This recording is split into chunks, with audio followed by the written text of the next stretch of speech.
Hello बच्चों।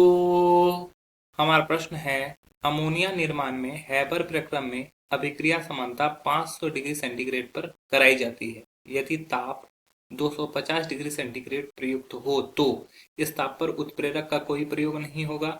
Ammonia के निर्माण की दर बहुत कम होगी। अमोनिया बिल्कुल भी नहीं बनेगा। साम्य मिश्रण में अमोनिया की प्रतिशतता बहुत कम होगी। चलिए समझते हैं इस प्रश्न को। अगर इस प्रश्न की मुख्य अवधारणा की बात की जाए तो मुख्य अवधारणा में हमें समझना होगा हैबर प्रक्रम।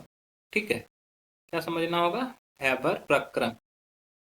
तो हैबर प्रक्रम में हम लोग को समझना होगा कि यहाँ पर क्या करते हैं। हैबर प्रक्रम में नाइट्रोजन और हाइड्रोजन को जब मिलाते हैं 1:8 में, ठीक है, तो ये क्या करता है, अमोनिया का निर्माण करता है। और ये अमोनिया जब बनता है तो इसके लिए दाब जो होना चाहिए वो कितना होना चाहिए, 200 एटीएम का दाब होना चाहिए लगभग। और ताप जो होना चाहिए वो होना चाहिए लगभग 500 डिग्री सेंटीग्रेड। ठीक है, लेकिन इस ताप को क्या कर दिया गया, 500 से घटाकर 250 डिग्री सेंटीग्रेड कर दिया जाता है।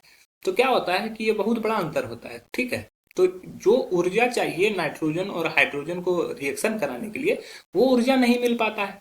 और जब वो ऊर्जा नहीं मिलता है तो अमोनिया का निर्माण नहीं होता है। ठीक है, अमोनिया बिल्कुल भी नहीं बन पाता है।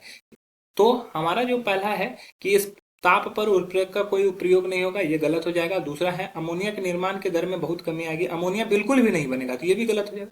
अमोनिया बिल्कुल भी नहीं बनेगा, ये सही हो जाएगा। साम्य मिश्रण में अमोनिया की प्रतिशतता बहुत कम होगी, अमोनिया जब बनेगा ही नहीं, प्रतिशतता उसका निकाल नहीं सकते, तो ये भी गलत हो गया। तो हमारा जो सही उत्तर हो जाएगा वो हो जाएगा ऑप्शन सी।